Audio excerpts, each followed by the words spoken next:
Selamat pagi semua. Ya, pagi, Pak. Menarik ini, Pak Dwi. Dolarnya terus menguat ya. Semua traders nih bertanya-tanya nih kapan melemahnya nih. Kita kemarin sudah mengekspektasi dolar sudah mencapai level tertinggi di 94, 95. Namun kembali mengalami penguatan. Saya melihat situasi ini sebenarnya bukan disebabkan karena faktor fundamental, eh, namun alasan lain lebih terkait dengan faktor geopolitik ya.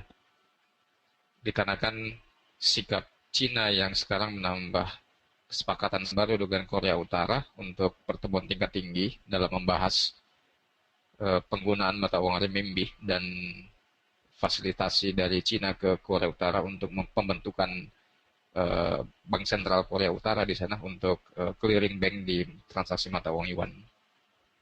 Kemudian Mesir juga sudah siap ready untuk menggunakan mata uang yuan. Rusia juga sudah berjalan dan negara-negara Eropa lainnya yang diam-diam juga sudah beralih untuk menggunakan mata uang yuan. Nah, tentu dominasi Amerika Serikat ini akan menjadi sebuah paradigma baru bagi negara-negara yang selama ini menggunakan mata uang dolar sebagai transaksi neraca perdagangan menjadi sebuah eh, solusi dan alternatif dalam penggunaan transaksi mata uang. Sebab sebagai contoh Indonesia sekarang sudah 13.000 lebih ya.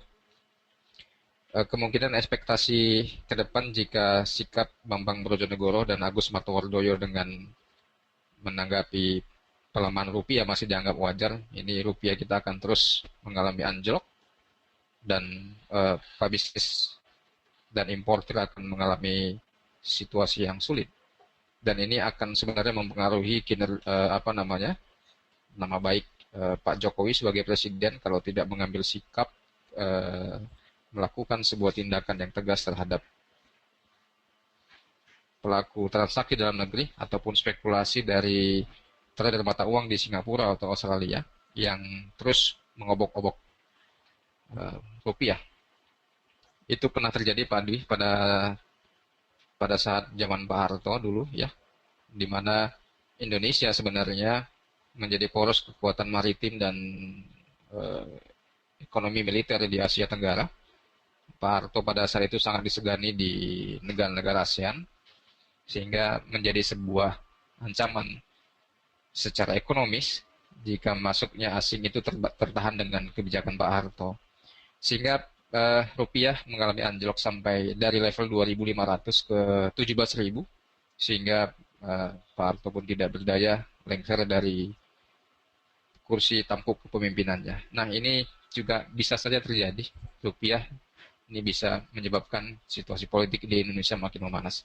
Teman-teman semua untuk memberikan informasi kepada investor bahwasanya kemungkinan untuk rupiah melemah lagi dengan kebijakan para pemangku moneter Indonesia, BI dan Menteri Keuangan yang menanggapi sepele dengan pelemahan rupiah ini akan menyebabkan rupiah terus melemah dengan sporadis. Oleh karena itu, situasi ini sebenarnya menyangkut masalah politik. Baik, kita akan kaji dulu satu persatu data fundamental. Kita mulai dengan data Jepang, di mana laporan produk domestik bruto Jepang yang menguat kuartal to kuartal ini menaik 0,4% dilaporkan dari akhir 2014 ya, sesuai dengan grafik tabel di sebelah kanan dari minus 0,6 ke 0,4. Dengan pelemahan mata uang yen ini meningkatkan eh, ekspor bersih mengalami kenaikan sebesar 0,2%. Kemudian tingkat belanja swasta juga naik 0,1%, belanja publik juga naik 0,3%.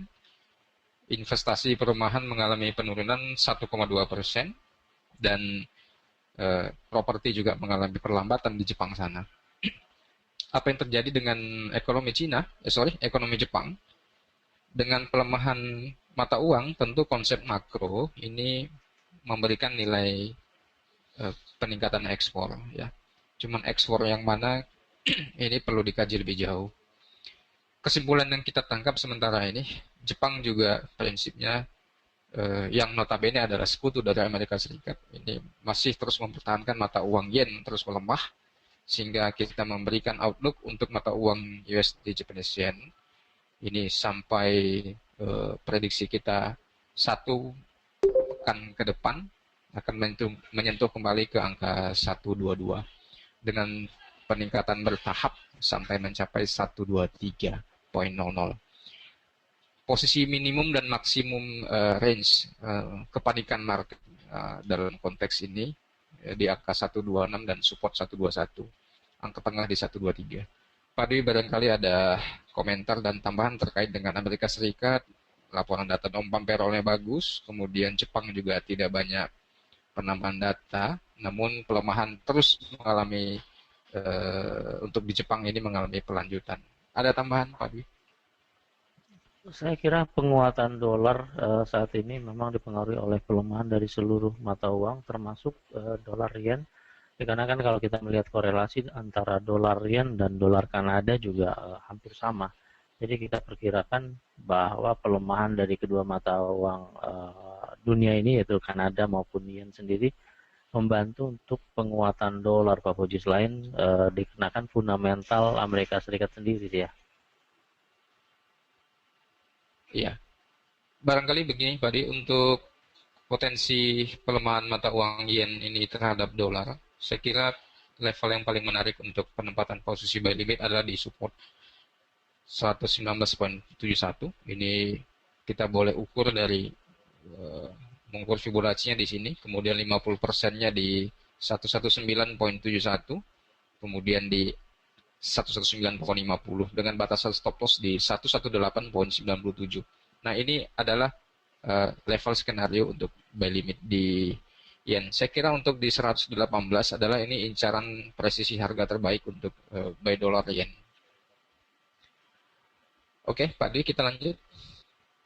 Data Jerman kemarin melaporkan 15,9 miliar euro transaksi perdagangan mengalami surplus di Januari 2015. Dihitung dari 2015, angkanya positif ya. Namun jika dibandingkan dengan bulan Desember 2014, sebenarnya mengalami pelemahan sebanyak 19%. Nah, trade balance ini adalah selisih dari ekspor dikurang impor ya. Dari Desember ke Januari yang dilaporkan di Maret ini mengalami penurunan dari 18,9 ke 15,9 billion euro. Berarti ada kegiatan ekspor yang tidak meningkat di zona di Jerman secara keseluruhan. Walaupun pelemahan euro yang terjadi sekarang ini menurut logika adalah bisa meningkatkan ekspor, ternyata falsafah ekonomi pelemahan mata uang bisa meningkatkan ekspor tidak demikian selalu terjadi, karena sesuai dengan fakta dan data, Jerman sendiri mengalami penurunan trade balance yang diukur dari Desember ke Januari, kuartal pertama dan sampai Maret ini. Kalau begitu, sebenarnya faktor apa yang menyebabkan trade balance ini mengalami penurunan diukur dari data sebelumnya? Situasi politik ekonomi yang tidak menentu bisa mempengaruhi nilai transaksi perdagangan negara. Yang terjadi di sana, situasinya tentu teman-teman semua sudah tahu. Politik di Yunani yang belum selesai juga.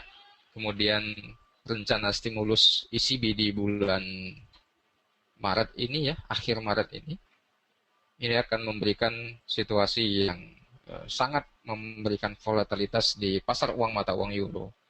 Sehingga pelemahan euro kemarin itu juga diakumulasi dengan penguatan dolar menyentuh di 1.08 sesuai dengan ekspektasi kita di 1.08 sudah tersentuh. Sudah sangat oversold di sini, ada posisi support 1.0759 dan 1.0573. Ini adalah angka atau zona level untuk ECB melakukan transaksi atau melakukan stimulus pasar dengan nilai kurs yang melemah, artinya modal yang akan ditanam atau yang diinjek ke pasar ini value-nya rendah, sudah under value. Kemudian jika nanti stockholder dari negara-negara donatur penyumbang stimulus ini ingin mengembalikan modal dari stimulusnya, logika dari ekonomi adalah euro ini akan menguat. Sehingga potensi untuk pelemahan di 1.0759, 1.0573 ini adalah bayang-bayang shadow untuk transaksi di daily. Teman-teman semua yang spekulasi beli euro untuk melakukan transaksi likuidasi secara cepat, jika ada bouncing harga di level 10868 dan 1.0943. Selanjutnya, terkait dengan data kemarin dari Jepang, Australia, dan Jerman, kita akan lihat dulu outlook mata uang lain. Walaupun kemarin tidak ada data, New Zealand ini terus mengalami pelemahan dengan continuous pattern dari pelemahan mata uang lain selain dolar kemarin diawali pada saat hari Jumat minggu lalu sampai sekarang. Dari angka Fibonacci, Anda semua bisa melihat garis bottom di sini dengan upper di sini, kemudian mengukur Fibonacci-nya. Ya. Ini adalah zona menarik untuk penempatan posisi buy limit. Tentunya koreksi ini akan continuous pattern jika market melewati atau closing daily di bawah 0,73, sehingga angka 0,73 adalah penentu untuk lanjutan tren bearish untuk New Zealand atau mengalami bouncing. Oleh karena itu, skenario untuk transaksi di mata uang New Zealand sementara ini adalah masih bersifat spekulasi based on Fibonacci retracement dengan batasan stop loss di 0,7286. Pak Dwi ada tambahan? Tidak ada Pak Budi, silahkan lanjut.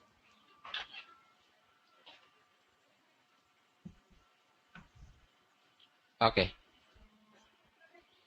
Aussie juga dengan penguatan dolar Amerika Serikat, ternyata volume penurunan yang terjadi di Australia masih tertahan di 0,7694 aggregate price di level bottom. Bollinger Band Daily juga sudah mengalami penyempitan. Continuous bearish tentunya harus dikonfirmasi dengan closing daily di bawah 0,7700. Walaupun ada outlook kita untuk Aussie masih mengalami bearish, namun data Cina tadi pagi ini dirilis bagus, bisa memberikan kejutan-kejutan di pasar mata uang Aussie. Oleh karena itu teman-teman semua, untuk skenario di Australian dollar tetap memperhatikan level support 0,7700, 0,7659 dan 0,7600. Itu adalah level terbaik untuk penempatan posisi buy limit. Oke. Untuk di komoditi emas, sesuai dengan ekspektasi kita di minggu lalu, menyentuh di 1162.83. Ini adalah harga support yang diukur dari pattern head and shoulder, neckline di 1162 sudah tersentuh. Formasi ini sudah sempurna sehingga kita menunggu pattern yang terbentuk selanjutnya. Apakah dari 1162? Ini sudah mengalami penurunan begini.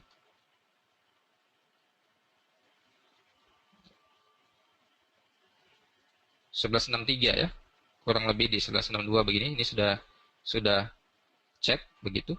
Kita menunggu untuk skenario bounce back untuk di emas dari 1165 menuju 1195. Nah, ini akan menjadi konsolidasi harga untuk di emas. Apakah pattern ini nanti berlanjut sampai di harga 1120-an. Teman-teman semua, untuk transaksi di emas, kenapa ini mengalami pelemahan? Emas tentunya penguatan dolar dan animo publik terhadap safe haven terhadap emas ini masih tertahan. Namun, jika ECB melanjutkan program stimulusnya, ini bisa menjadi pemicu untuk permintaan demand emas di zona wilayah Eropa, kemudian di Asia Tengah, dan Cina ini akan meningkat. Oke, selanjutnya untuk di oil.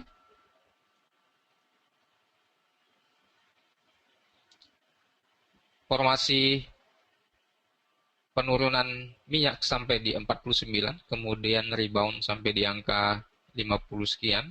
Nah, sekarang berada di angka 61,8, berada di 50,05. Ini adalah zona konsolidasi untuk minyak.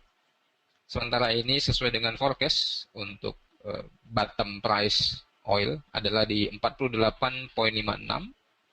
48,56 adalah wilayah harga,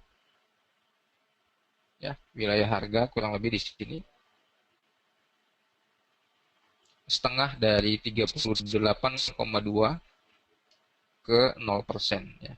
Jadi ini adalah psikologis level harga untuk minyak mengalami bearish lanjutan. Namun dengan situasi harga di 61,8 di 50,0 ini masih dalam teritori yang uncertainty, atau boleh kita katakan formasi yang uh, punya probabilitas 50%, 50%. Nah, ini adalah situasi yang terjadi dengan politik ekonomi yang dilakukan oleh Amerika Serikat, kemudian situasi dari Cina yang terus menggalang kekuatan untuk penggunaan mata uang renminbi, kemudian Arab Saudi juga masih belum memberikan tambahan kebijakan untuk OPEC.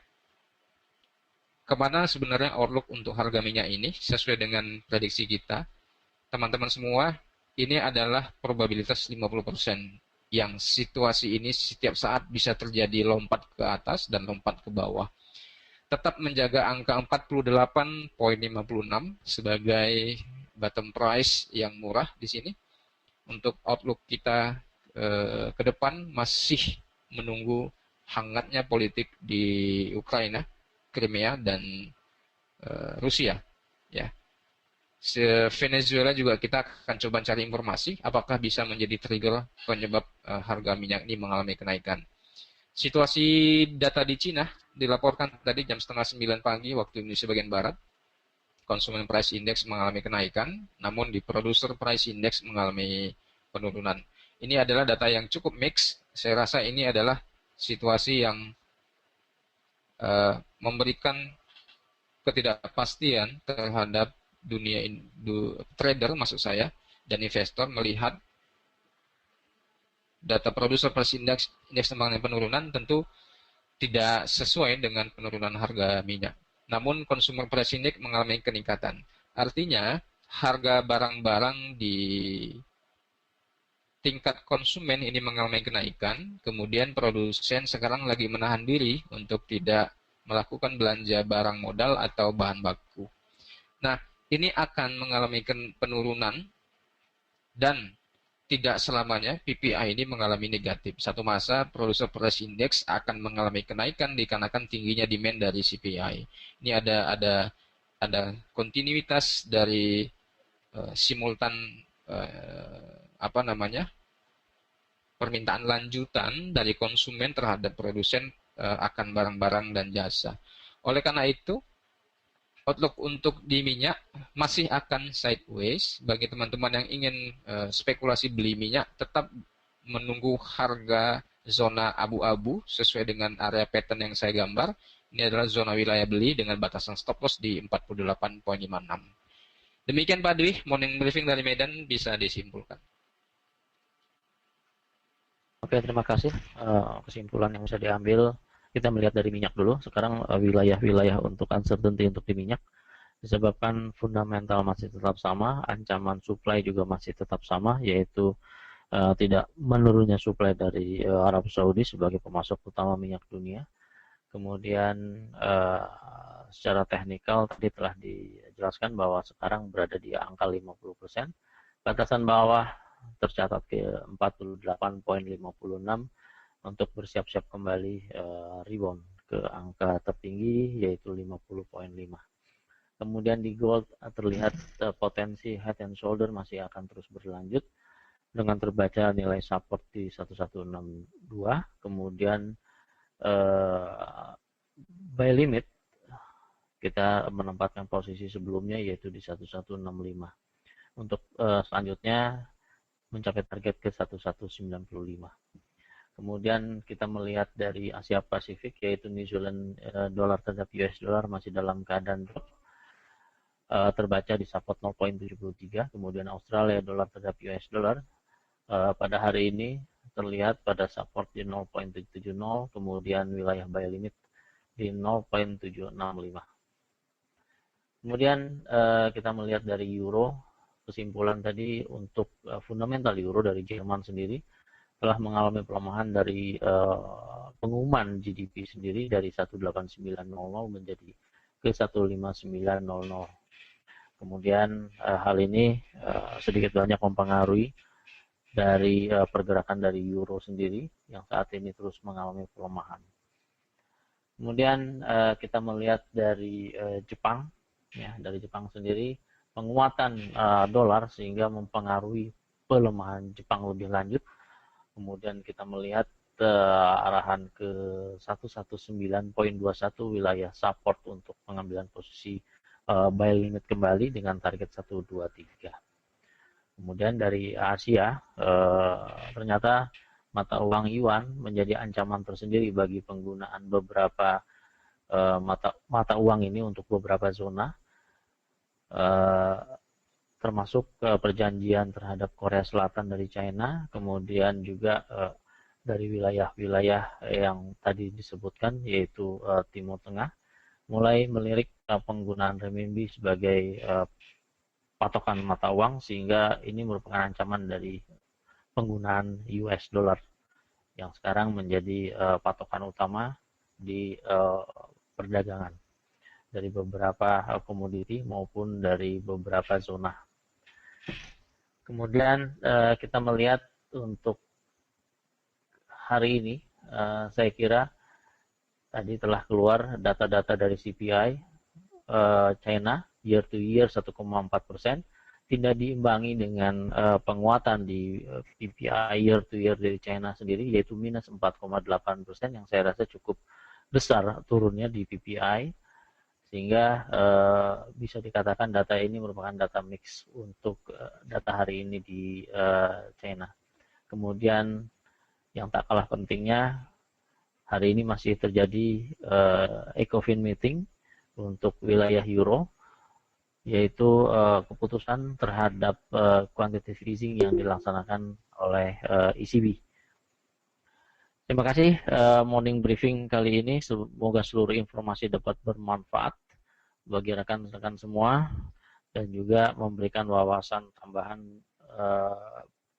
bagi rekan-rekan semua pula. Terima kasih morning briefing. Selamat pagi dan selamat bekerja.